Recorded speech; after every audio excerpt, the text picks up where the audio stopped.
Cuando mi generación vino al mundo, nosotros estábamos muy familiarizados con el aparato de televisión, los viejos aparatos de televisión que no tenían control, No, claro. control remoto, digo, y tenías que levantarte y apretar una tecla. O la rosquita. Exacto, la rosquita y la antena de dos líneas arriba.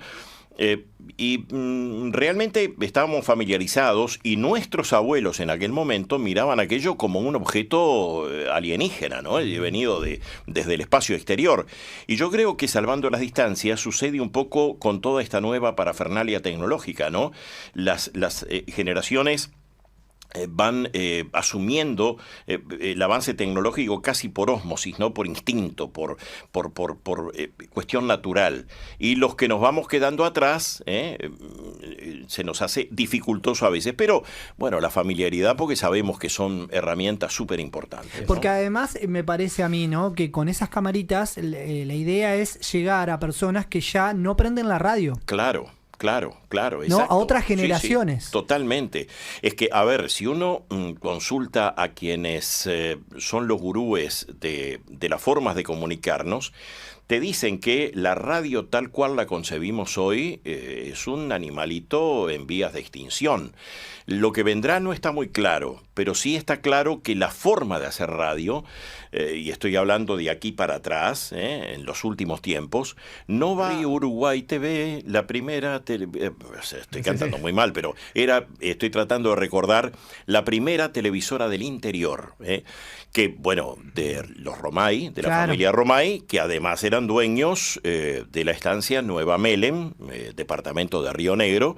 Y entonces, bueno, se dio seguramente allí una demanda de las autoridades políticas de Río Negro.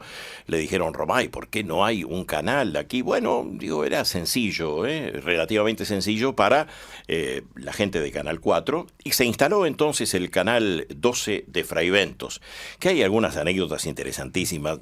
Una cortita y al pie, había un espacio que llamaba Televisión Educativa, que estuvo Irma Avirad, una mujer muy importante desde el punto de vista intelectual y en el proceso de estructuración de los sistemas educativos en Uruguay. Bueno, Televisión Educativa era un programa a nivel nacional, pero tenía en los canales locales, porque ya empezaban a alumbrar algunos canales en el interior después del 12 de Fraiventos, tenían espacios donde la idea era hacer pedagogía, cuestiones didácticas.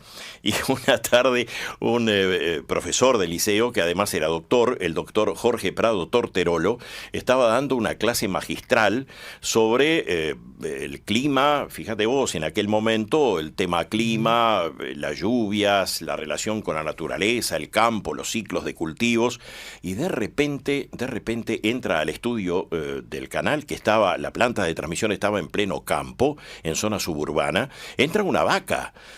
Porque el Chiro, que era el camarógrafo, seguramente fue a tomar algunos mates, dejó la cámara clavada y entró la vaca. Y el doctor Jorge Prado, en un arrebato de creatividad, comenzó a hablar de la vaca, a describir la vaca, porque estaba pasando frente a la cámara. Yo lo vi aquello como televidente, era muy chiquito, y me impactó, pero sobre todo me impactó la rapidez de respuesta del doctor Prado frente a una cosa que me acuerdo, por ejemplo, el 11 de julio de 1969, cuando alunizó el Apolo 11 con Armstrong y Aldrin, que yo era un niño, salía y miraba desde el patio de mi casa la luna, que aquella noche estaba radiante, redonda y blanca, y me parecía inconcebible que mirar, digamos, el satélite de la Tierra allí colgado en el espacio insondable, meterme a la casa y ver a través de aquella caja tonta, como dicen los españoles, la pantalla de televisión, ver con aquella nieve que había característica de las transmisiones antes, ver a un hombre bajando en aquel lugar. Para mí esa fue una instancia mágica, ¿no?, donde entendí la importancia, el impacto de los... En aquel momento, estoy hablando 70 y pico, 75, 76, Difusora Soriano tenía más gente trabajando en prensa que Radio Montecarlo, en la época ya de Sarkisian, de Neyan Sí, Sarkisian, de mi querido y desaparecido Óscar Caraballo, de Ramón Guadalupe Carnales, de Óscar Maticas, tanta gente querida, querible y fantástica, el Negro Soto, Edgar Ney Soto La Ronda, bueno. Porque ahí las radios locales eran medio fuertes. Sí. Las radios grandes local. Influenciaban de verdad. Y había algunas radios muy fuertes. Por ejemplo, Difusora Soriano, estaba Zorrilla de San Martín de Tacuarembó, por ejemplo. Había radio fuertes en Salto. Radio Maldonado, que hace poco hablábamos, en Placas, en una radio grande. Sí. Radio Paysandú en Paysandú. Exacto. Radio Salto, la 31 en Salto también. Exacto. Eran fuertes medios a nivel local, eran referentes para la región y para el departamento. Y había menos oferta, además, Por eso mismo. Entonces, date cuenta que las radios de Gualeguaychú no tenían mucha influencia en el LT41 era así, tenía influencia del otro lado. Pero no tenía... No, en Fray Ventos no. Se escuchaban las radios locales, que era en aquel momento era Litoral y Rincón. Esas eran el resto vino después. Ahora los chicos de Impacto, FM. Por ejemplo, las FM. Sí, las FM, la explosión de las exacto, FM. ¿Cómo es la llegada a Montevideo? ¿A dónde desembarcás? La llegada a Montevideo, le estaba contando más temprano a Juan, también fue entre gallos y medias noches, con una mano atrás y otra adelante. Y fui, así de cuerpito gentil, me presenté en 3 radios. Una CX14, El Espectador, estaba Horacio Mayer, en aquel que hoy está en Estados Unidos, Horacio. Fui a la 30, me recibió Carlos Martins, que estaba al frente de la programación. Nacional. Exacto. Y fui a Monte Carlo. Y hablé con un señor que se llamaba Sarkisian. Me hicieron pruebas en las 3 emisoras y seguramente calcé en un momento, digamos, saludable para conseguir laburo, porque a las pocas horas me llaman de la 30 para decirme que dentro de un mes va a haber una vacante. Me llaman del Espectador para decir que a la semana podía entrar, y de Monte Carlo me llaman al rato para decirme si podía presentarme mañana. Yo, como tenía urgencias de bolsillo, rapidito me fui a Monte Carlo. Y ahí empieza el vínculo con esa empresa. Monte Carlo. Exacto. Aníbal da Silva me hizo cortar una barbita que tenía. Me hicieron ir a comprar un traje, a canje, por supuesto, de la radio, que la primer lluvia quedé como un tero, con los pantalones que los tenía a la altura de la rodilla. Mala calidad. El canje no era bueno. El canje no era bueno. O el traje no era bueno. El traje no era bueno.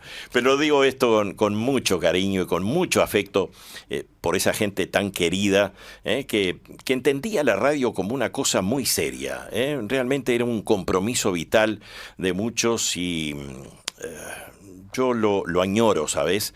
En este momento de cosas tan líquidas, ¿no? Esta sociedad líquida, como decimos a veces, tan resbalosa. Había un compromiso, un saber hacer, ¿no? Y un pretender saber cada día más. O sea, la profesionalización estaba, digamos, presente siempre. Las ganas de aprender. Todos los días yo sigo aprendiendo. Pero eso te iba a decir, pero en realidad eso nos sigue pasando. ¿No es un tema a veces de las cabezas de los medios y no tanto de los trabajadores de los medios? Sí, ¿sabes qué? Mira, yo tuve oportunidad... Y acá es donde se va la charla para cualquier lado, porque yo hago eso, ¿no? Claro, pero ¿sabes qué? Mira, pero me parece interesante esto. Yo tuve el privilegio, la oportunidad de estar frente a chicos que por vocación habían elegido esta carrera de los medios, del periodismo, en el IPEP, por ejemplo, lo hemos conversado. Y recuerdo en aquel momento se produjo aquel episodio en que Leonardo Haberkorn, que estaba dando clases, hace una carta diciendo que deja la cátedra, deja su tarea profesoril, porque está frustrado. Y vos sabés que, digo, con el respeto que me merecen las personas que quieren aprender y que son alumnos hoy allí donde sea, me descubro ante ellos. Pero yo digo que importante es tener curiosidad. Yo creo que hoy capaz estoy hablando como un viejo, pero lamentablemente adolecemos de curiosidad. Creo que, y voy a hablar de nuevo como un inveterado veterano, creo que las cosas resueltas, es decir, este aparatito acá que nos dice todo lo que queremos saber, el señor Google, que nos responde todo lo que queremos saber, aunque no esté demasiado bien la respuesta, nos ha privado de una capacidad creativa de generar curiosidad, de que se nos despierte la curiosidad. Y yo creo que ese es uno de los problemas más graves de estas nuevas generaciones, ¿no? Y estoy hablando como un viejo, pero lo digo con mucho afecto, con mucho amor. Me parece que nos falta, y me pongo con ellos también, curiosidad. Esa curiosidad que te hace descubrir, la curiosidad que no tiene miedo al ridículo, a preguntar porque no sabés y de repente, bueno, no sabés algo que todo el mundo sabe. Yo no lo sé, me interesa saberlo y me arriesgo y quedo como un tonto. No importa eso, digo, pero si ese pulso íntimo que me lleva, que me impele, que me impulsa a preguntar, a conocer, no está, y bueno, yo tuve oportunidad de conversar con gente tampoco antidiluvianos, ¿no? Pero que eran difíciles para hacer notas. Por ejemplo, Wilson Ferreira Aldunate. Era un tipo que muy lúcido, muy brillante, un Jorge Valle, un Julio María Sanguinetti en su mejor época, pero me quedo con Wilson y con Jorge Valle. ¿Por qué eran riesgosos? Porque dejaron en ridículo a más de un colega, a más de un compañero. ¿Por qué? Y porque vos hacías una pregunta y el tipo te respondía con una pregunta también. Y el periodista no tiene por qué ser el libro gordo de Petete que sabe absolutamente todo. No es la tarea del periodista. No es la tarea del periodista, pero a veces te descoloca y cuando empezás a intentar responder, pisaste el palito. Bueno, claro, ahí te equivocaste. Eso te iba a decir, ahí es el error. Claro. Pero quiero decir... Pero son dos personajes los que nombraste que también un buen periodista le podía sacar jugo. Por supuesto. Y bueno, y lo sabido, ¿no? Por supuesto. Y yo creo que además el entrevistado calibra también, digamos, valga la redundancia, el calibre de quien está preguntando, y entonces sabe cuándo puede jugar contigo o no. Lo va midiendo. Pero yo creo que eso sí, la repregunta.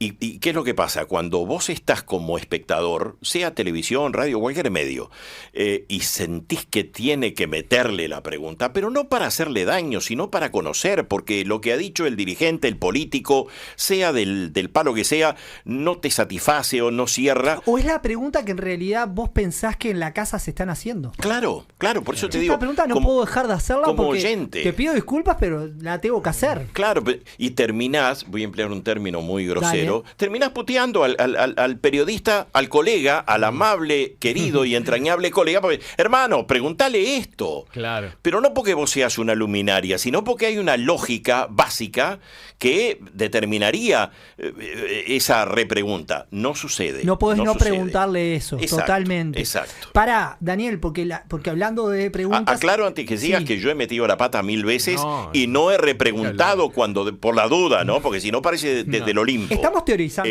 Trabajé durante un cierto tiempo en Monte Carlo y Oriental, que eran hermanas. Y después me invitaron a probarme en Canal 4, en Telenoche en concreto, y quien me llevó fue otro hoy entrañable amigo, a quien hace tanto que no veo, pero que quiero mucho, mucho y respeto profundamente, que es el gallego. Yo no sé por qué le dicen el gallego, porque es armenio hasta la médula, Abedís Badanian. Él fue, que además no fue al único a mí a quien llevó, sino es un tipo que estaba siempre con su proverbial generosidad, atento a personas, a jóvenes que podían calzar en la estructura en su momento de Telenoche. Y ahí conocí, trabajé con Carlito Yacosa, con Víctor Hugo Pedroso, con Arturo Choteco, me río porque me acuerdo de las épocas, Ildefonso Beseiro, pobre Ildefonso, una vez, Ildefonso era un maestro del cine, ¿no? Claro. Y un señor, un caballero de los de antes. Y una vez le pasó una cosa tan espantosa a Ildefonso, estaba en plena exposición de su espacio de cine y se quedó en blanco, quedó absolutamente en blanco. Y todos nos quedamos mirándolo y nadie sabía qué hacer, el camarógrafo que estaba ahí no sabía qué hacer, desde control no sabían qué hacer. Bueno, al final vino una placa y vos sabés que yo recuerdo que no hubo risas, no hubo utilización humorística, sino que hubo una gran angustia por el mal momento que había vivido este compañero, que seguramente estaba en un tiempo de estrés, ¿no? Y por eso quedó en blanco. Exacto. Como le puede pasar a cualquiera. Cosas que, escuchame, yo lo hice inmediatamente después que lo hizo el querido flaco Omar Gutiérrez. Claro. Cuando el flaco tiene un cortocircuito con la radio y la radio con el flaco se va.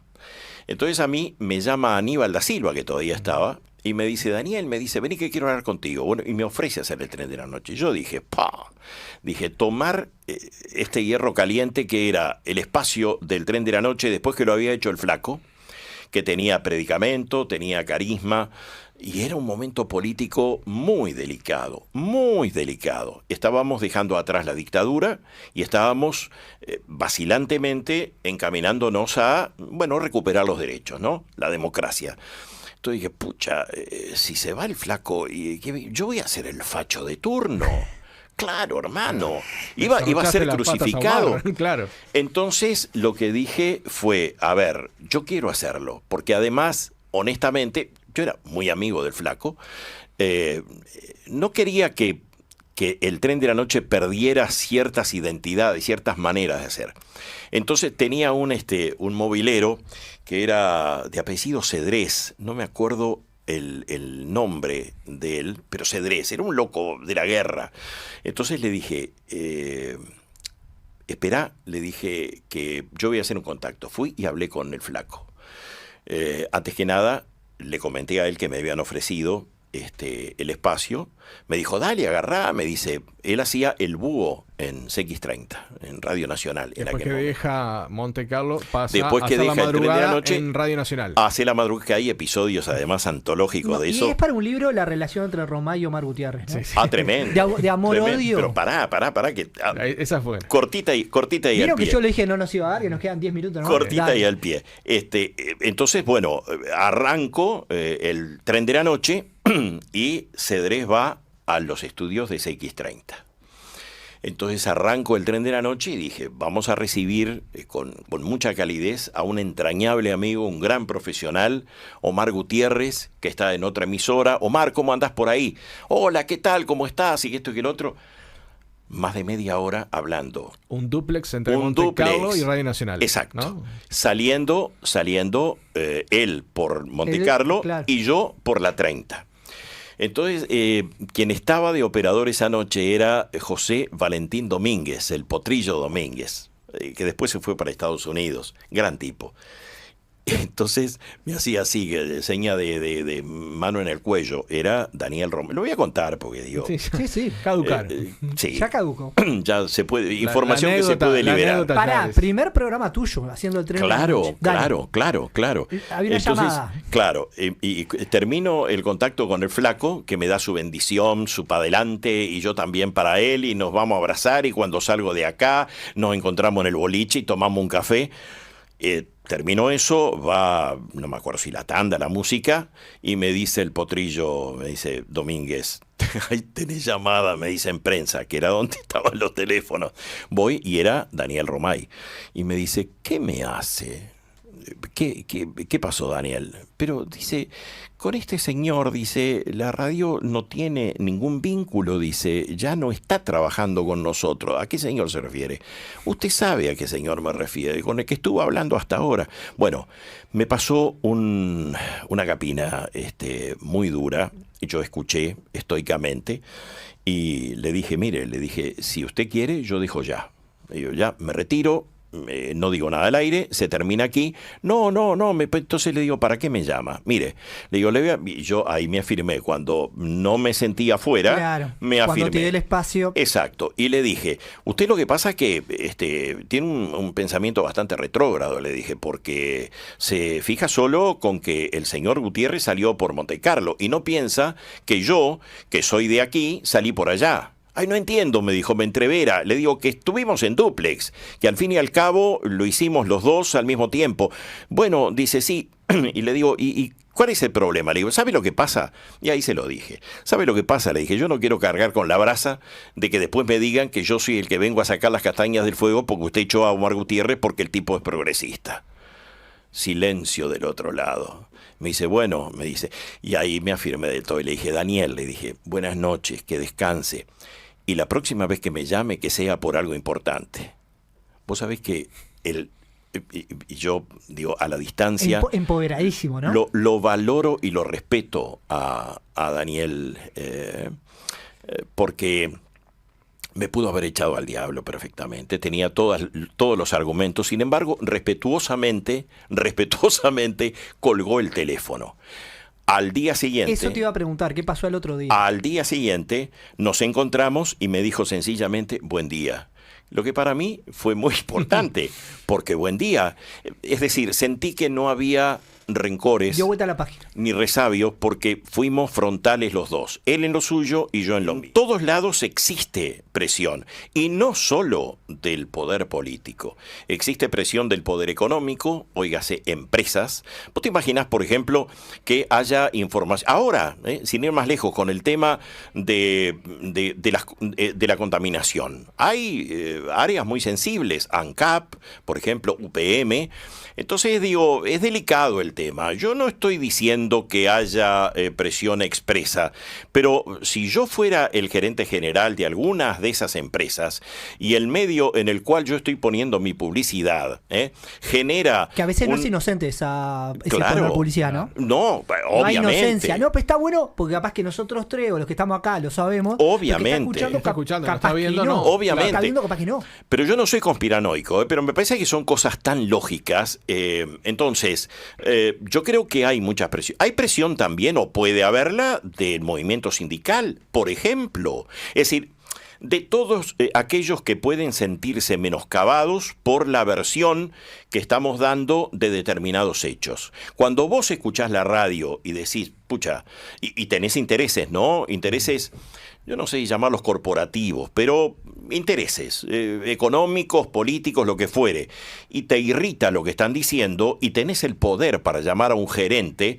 lo llamás, y si vos sos gerente, Sebastián, yo te llamo y te digo, Sebastián, loco como es Juan Antonio, que no me sale el apellido Castro, hizo ahí unos comentarios que yo no te digo nada, está todo bien, la libertad, pero revisalo, porque metió la pata, dijo cosas que no son. Es una práctica, lo que está contando Daniel es una práctica común, pero hoy, y que pasó siempre, ¿no? Pero claro, nos ha pasado a todos. Pero a veces a mí me sorprende cuando te preguntan, ¿hay presiones? Pero claro que hay presiones. Yo lo que reclamo no es que no haya presiones, porque eso sería vivir en frutillita, ¿no? En el mundo delicioso de Kitty, ¿no? Creo que lo que necesitamos cuando pretendemos medios fuertes y medios legítimos es espalda para aguantar. Profesionales que sepan lo que están haciendo, que sepan defender el trabajo que hacen, y gerentes responsables de medios que defiendan a sus profesionales cuando los profesionales hacen las cosas bien, no que se hagan en los pantalones y corten por lo más fino, porque lo más fino siempre es la gente que cobra su salario a fin de mes por ser periodista. Somos, digamos, la variable. Hubo un episodio que lo cuento siempre, pero es así. Me quedó cortísimo esto. Sí, tenemos 4 minutos, pero vamos a aprovechar. Cortito y al pie. Mirá, estábamos siguiendo un episodio que era una ocupación del Instituto de Profesores Artigas, el IPA, sí, por los docentes o estudiantes de docencia que estaban ahí. Y recuerdo que eran como las 7 u 8 de la noche, ya los noticieros privados habían pasado, y estaba nuestro camarógrafo ahí en el IPA. Y entonces la disyuntiva era, a ver, ¿qué hacemos? Porque había que pagarle también las horas extras, obviamente, ¿no? Entonces decidimos que el camarógrafo permaneciera en el IPA. Esa noche, ya pasada la medianoche, desocuparon el IPA. Y según mostraban las imágenes, no fue tampoco miel sobre hojuelas. Claro, no fue amigable. Sino que váyanse, retírense, señores. No, si te retirás, y lo sacaban. Claro. Entre los que estaban en ese momento ocupando, había un diputado del Frente Amplio de apellido Negro. Creo que el nombre era Carlos Negro. Carlos Negro. ¿Sí? Carlos Negro. Sí. Bueno, al diputado Negro lo pusieron contra la pared y todo eso lo mostraba la filmación de Canal. El registro lo tenía. Lo teníamos. Cuando llega la previa del noticiero, claro, el tema era, tenemos esto, ¿qué hacemos con esto? Entonces nos reunimos y dijimos, vamos a mostrarlo. Y lo mostramos, pero lo mostramos sin ánimo de generar, un hecho político ni con intención aviesa contra nadie. Era mostrar lo que había ocurrido en el IPA. Tenían la imagen y la querían mostrar. Exacto. Pasó esto. Porque además la teníamos nosotros solos. Claro. Era una oportunidad para ganar en presencia periodística a los privados. Se armó un despelote. Entonces recuerdo que me llamó mi querido, mi entrañable amigo Víctor Hugo Pedroso, que estaba en ese momento trabajando en la CEPREDI. Él no era la máxima autoridad de la CEPREDI, pero a él le dijeron que nos llamara, y yo era secretario de redacción, no jefe, pero sí secretario de redacción. Y entonces, claro, con Víctor Hugo, con quien habíamos trabajado en Canal 4, me dice, pero no pueden hacer esto. ¿Cómo que no, Víctor? Le digo, no me jodas, esto es buen material. Y además lo habíamos cuidado, es decir, habíamos evitado poner cosas que fuesen lesivas o hirientes. Sí, las escenas más fuertes que no aportaban nada las sacaron. Exacto. Entonces recuerdo que Víctor Hugo me dijo, van a rodar cabezas. Y yo dije una palabra que no quiero reproducir ahora. Decila, acá podés decir lo que quieras. Pero pelotudo, le dije, vos no me podés estar diciendo esto. Vos a mí me estás diciendo esto. Porque claro, lo sentiste como amenaza. Claro. Pero como una cuestión, además de un amigo. De un amigo. Claro. Como se rompían los códigos. Y además, le dije, y la cabeza que va a volar capaz es la tuya si hacemos fuerza. Le dije, yo ya molesto. Ya caliente, ¿no? Y entonces me dijo, y me conmueve recordarlo, me dijo, Daniel, me pidieron que hiciera esta llamada. Es decir, salió el Víctor Hugo, mi amigo, el hombre noble, ¿no? Y se dio cuenta también del tono tuyo, capaz exacto, que lo empezó a entender. Exacto, no, pero no hacía falta que él sabía lo que estaba bien y lo que estaba mal. Y me dijo otra cosa, ya para cerrar esto. Dale. Me dijo, ¿sabés? Me dijo que quienes están llamando insistentemente son de los canales privados, que dicen, porque están molestos y dicen, y ahora dice, vamos a hacer esto y lo otro, y desde CEPREDI le estaban diciendo, traten de bajar los decibeles, y entonces les decían desde los canales privados, 2 por lo menos, según me dijo Víctor Hugo Pedroso, les decían, si ustedes no controlan a los de ustedes, ¿qué me venís a decir a mí? Los de ustedes éramos nosotros, Canal 5. Esto me lo contó en intimidad Víctor Hugo Pedroso, hoy desaparecido, hoy entrañable recuerdo de amistad, y lo digo porque ha habido mucha gente que ha sido filtro entre, digamos, el poder político más descarnado y los medios de comunicación. Cachito Echeverry del Monte, por ejemplo, un gran periodista en la época de la calle Herrera, que para mí fue de las épocas más sanas en cuanto a relación con los medios, porque estaba Cachito Echeverry, porque cuando había algún senador, algún diputado, algún funcionario cercano a la calle Herrera que decía, che, mirá esto, que están haciendo esto, le decía Cachito, no me jodas, esto es así, tiene que ser así, esto es respetar la libertad de prensa. Así que saludo a esos entrañables amigos, y a veces deberían haber más de ellos en los medios, para que defendieran a los que ponen la carne en el asador, que son los de abajo, los periodistas, por quienes rindo tributo. Daniel, ¿daba para seguir una hora más? Te pueden escuchar en Oriental, ¿verdad? ¿En Noticiero Oriental? Sí, Noticiero Oriental. Estamos, con muchos amigos. Esta dupla. Sí, señor. Dios mío. Al mediodía, ¿verdad? Algún día voy a venir acá a hablar expresamente del señor Juan Antonio. Por favor, te pido. Y huyan todos. Daniel, y quedó para hablar de la España de hoy. Bueno, de los viajes de Bianchi. Otro día hablamos, Daniel. Cuando quieran, sí, señor. Con Mil mucho gracias. Gusto.